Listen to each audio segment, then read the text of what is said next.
Welcome to the Brad and Taylor Show. Today we have Jodey Custack. You're listening to the Brad and Taylor Show, a podcast that inspires entrepreneurs to pursue their passions. We're sitting down with some of the best to learn how they got started and some lessons they learned along the way. Hey, Jodey. Good morning. Good morning. How are you? I'm doing well today. I like it. So let's get the show started. So tell us a little bit about you. Kind of, what do you actually do? I am a real estate broker, and I work under a company, Inspired Home, out of East Lansing. The broker is Jerry Joe Meyer, and we are a very unique real estate brokerage firm in that we offer staging services for vacant homes. In addition to working with buyers and sellers, we actually go into vacant homes and stage them from furniture all the way to hand towels. Gotcha. Yeah, let's talk about that, because actually that is pretty unique. Like, tell us more about how did you guys get started into that, and what made you guys decide to go that route? Jerry Joe has an eye for design, always very artistic, and so she wanted to stage homes. So she started purchasing furniture and wall hangings and everything you need to make a home look lived in.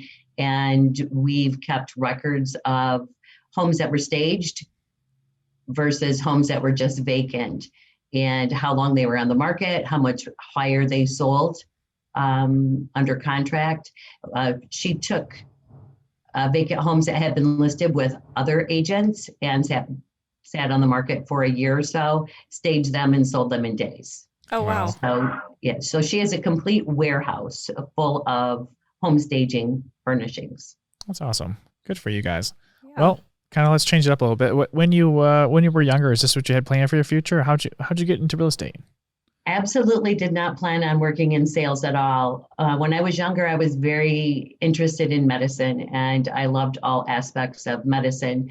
So once I hit the job market, I started out at a local health maintenance organization, working on the medical side of the business, and received 11 promotions in 11 years and ended up being the top leading sales account executive. So I found out that I had a niche for selling. I mean, my daughter's grandmother often picked on me for being able to sell ice to an Eskimo. So I was pretty successful in the healthcare industry, and that career ended in 1992. And so I looked at other avenues of what I wanted to get into, and worked in a couple of other sales industries that did not really suit me or my needs. So I applied for a job with a commercial real estate brokerage firm, and I accepted the position when offered to me and started working in commercial real estate in 1997. In 98, I got my real estate license and worked in that commercial office pretty much for about 7-8 years until the commercial industry business was at a lull, and we were suffering a little bit, and they could no longer afford to keep the company in operation. So I went to work for a group of real estate related companies, everything from residential and commercial appraisals to a title company, to a real estate brokerage firm, to property management, and got my experience while managing those companies. I worked for them for 17 years. I managed a real estate office with up to 12 real estate agents. And in 2018, so to speak, I retired from my day job and decided to sell real estate on a full-time basis. Awesome. Yeah, so you've had a lot of experience kind of leading up to this with sales. Yes, a lot of experience in sales. Yeah. I received my real estate license in 98, as I mentioned, and I became a broker in 2008, and also received a license with the state of Michigan as a resident producer, which means I was licensed in the title insurance industry as well. So I maintain both of those licenses today. Nice. Gotcha. So when you when you kind of switched over to doing just real estate, did you jumped into it full time, or did you kind of slowly go into it? Well, I sold real estate nights and weekends during the 17 years I was managing those companies, just by word of mouth or people I knew that were looking to buy and sell real estate. And so I received a lot of my experience there. I was doing both small commercial and residential sales. When I jumped in 2018, I jumped in with both feet and am working full time with buyers and sellers. Yeah. For sure. Tell us about that first listing appointment you got that you're like, did you win that first listing appointment? I did. And I have been very successful with my listing appointments. And I'm not sure because most of my clients come to me via referrals. That people already have their mind made up that they're going to go with me because of what they heard about me. My first listing appointment, I kind of worked it as an assistant to the broker I was working for at that time. Nice. So I let her take the lead. And she directed me, and I did all the legwork on it. And I did list it for a friend of mine. Nice. So first one was easy. It was a no-brainer, and we successfully sold the house. That's awesome. Good for you. How did that first year go for you? I know we talked about the first listing you had, but how did that first year go? Because I know sometimes, in that transition from medical over to real estate, they're completely different with schedules. So how did that kind of go for you, and how did you structure your days to make that year successful? Well, my first year being full-time was 2018. And I kind of worked under the philosophy that when my clients need me, I'm there. Hence the reason why I haven't had a day off until the middle of July since April, because I make myself available to my clients basically 24/7. And I still tend to do that because I am not a procrastinator. I like to get done right now what I need to do so that I don't have to think about it and it's off my plate. And sometimes that can be a detriment because it doesn't allow for, I've left the golf course before to go and show a house,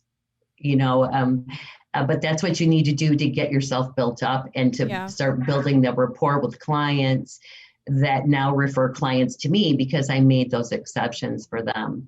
My first year was a little bit slower. The last 2 years have been jam-packed. I am very happy with where I am now in my career. And my goal is that everybody walks away wanting to refer me to someone. I like it. Absolutely. And I think making yourself available to start was really helpful with that and those referrals too, because now everybody knows that they can rely on you when something needs to get done. So that's very helpful. Yes, that is correct. Over the last couple of years, what do you think the worst property or showing has been that you've walked through? I showed a house last year to a client who likes to buy a property low, fix it up, live in it while he's fixing it up and sell it. We walked into a property and my first thought was, we need hazmat suits. We opened the door, we walked into the laundry room of the home, and everything inside that room was covered in mold, mildew. I guess I need to call it mildew at this point. And so I just took one step into the kitchen and I asked my client to please leave, that I did not think the home was safe for us to be in. And then I did report the home to the Greater Lansing Association of Realtors as a property they may want to flag that should not have showings. Did that one have flooding at all? Didn't appear to, but I did not go down in the basement. I can tell you that the ceiling fans in the home, I did not know that ceiling fan blades actually bend to look like an upside down flower. Yeah, I've seen pictures of it. I didn't when you actually see one in person, it's a whole different story. You're like, I've seen pictures, but how did that ever get there? And then you see one, you're like, wow, how in the world does that happen? That's crazy. My client was laughing at me. He wanted to go in and take a look. And I'm like, nope, I have to protect you. You can't go in this house. Yeah, especially if there was, you don't know if it was black mold. It could have been anywhere at that point. So. Right. Yeah. It was during COVID, so we did have masks on when we entered the laundry room. So I was pleased with that. Yeah. Is that we were talking about? We had one yesterday that we one of our photographers texted me and they, hey, when you actually have to wear a mask going into the house, you're like the feeling of wearing a mask. Like, of course we wore them during COVID, but like now that we don't have to wear them anymore, and then you put it on because the house smells so bad. Right. So, that was one time I was happy. Yeah, to wear for it. sure. That's awesome. So when we kind of all got locked down, what in your business has changed that kind of like that you kind of learned from and kind of helped you for this year so far? During the lockdown, obviously we were not able to work. I did have several transactions that were in the works. Yeah. Once we were no longer able to leave our home, I did manage to just stay in constant communication with my clients. I got them through the telephone, got them to their closings on time. Closings were handled out in the car for a couple of the ones that I had going on. So they just closed them through the window, and business went on as normal. Yeah. That's something crazy. that no one has really mentioned so far yet, how the closing process went. I didn't realize they were doing it from the cars. I never thought about it. Right. Yeah. Well, the title company were sending their closers outside. The client was sitting in the car, and they rolled the window down, and everybody had their mask on, and they just handed the papers inside. The biggest unfortunate thing about that process was that the clients really didn't have time to look at the documents. The closers do a great job of explaining to them what they're signing. And we did get the documents in advance so that I could email them to the clients so they could see the documents before the closing. But as we all know, clients don't always do that. Yeah. It's like sign. Some of them read them. So, but definitely having it, because I don't think before that we were able to get the documents beforehand, were we? We kind of were, was it kind of the day of? It was getting to the point that it was the day of, but when the government stepped in and made some changes, the closing disclosure, as it's now called, it's a settlement statement, but it's in a different format, is sent out by the lender. The lender has to have that form in the client's hands 3 business days prior to closing. And in this instance, Saturdays do count as a business day. I just found that out. And in this instance only does it count as a business day. But the closing disclosure shows them everything, all of their costs and what they need to bring to closing. And so having them get that 72 hours beforehand from the lender, they have to sign that and get that back. So at least they know what is going to be on that settlement statement. Yeah. Before 2 hours before closing time. Yeah, for sure.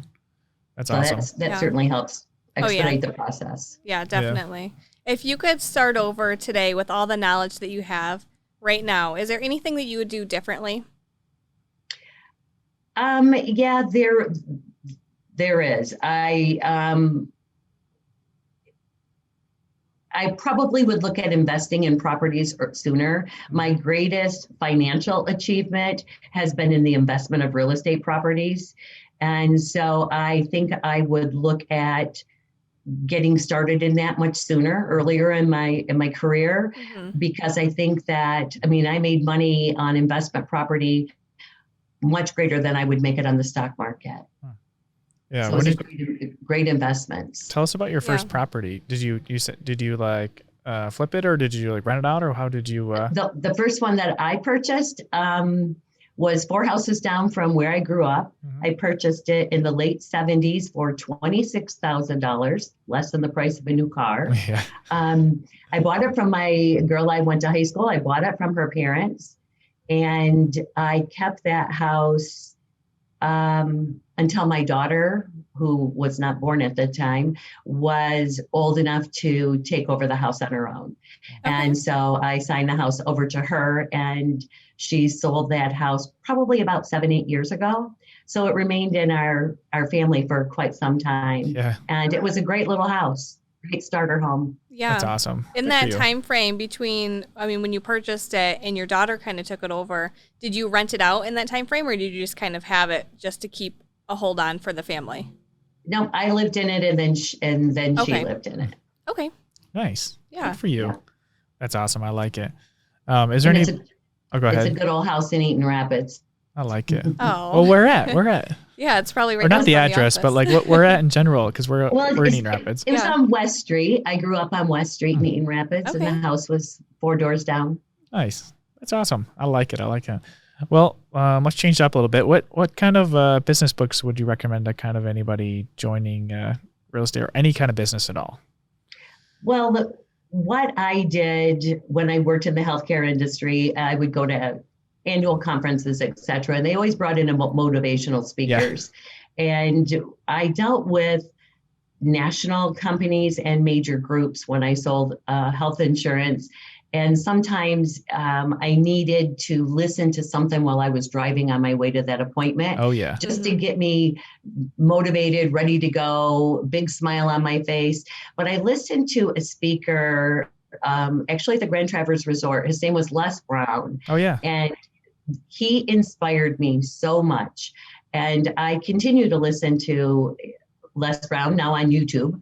I have recommended my grandson, who's in his 20s. I've recommended him to listen to him as well, because I think he has a message that you just don't think about. And I also listened to Zig Ziglar. I mean, good old Zig Ziglar, you just can't beat him for motivation and direction. And so I would listen to these tapes while I was driving to my meetings and be big smile on my face, all pumped up, ready to go in and meet my clients and hear how much they were going to beat me up for the rate increase I was about to deliver to them. That is funny. Hey, that's brilliant though. That's awesome. Yeah, that's kind of how I started listening to stuff on YouTube, and then after when I was little, I was like, wait, you mean I could hear this every day? Why not? Get you all motivated. Right. It's not a bad idea to start out with some type of motivational start to your day, while you're driving to the office or while you're driving to your first appointment, it sets your day on a nice, happy note. Yeah, that's awesome. How can people get a hold of you? People can reach me via text or email. My phone number is 517-648-8893. My email is easy. It's my name, J.C. Custack, and that's JCCUSTACK@gmail.com. Or they can reach me by calling Inspired Home. Awesome. Hey, that works. Thanks for coming on and sharing your story with us today. Not a problem. Thank you Thank you so much for inviting me. Yep. Are these working? All right. There we go. Oh, there we go. I think that worked. Should we tell them? Mine keeps falling. It doesn't like my voice. What do we got to tell them? Subscribe. Subscribe? What do we got to point at it? Hey, I think there's a subscription button. It might be there. It might be right there too. Somewhere. Find it. It's red. Yeah. And it's blue. It's green. I don't really know. It's a color. This mic isn't even attached. Did you plug these in? Well, I guess. I wonder if they can hear us. Yeah, I wonder if they hear us. Well, we should probably tell them if they can hear us. We should probably tell them also give us a 5-star review if they're listening on Apple. That'd be cool. 5 stars, guys. Share it with everybody they can think of. We won't take 4 stars. I mean, Taylor, I don't even think these are on. I don't think this is working. This is not working. Yeah.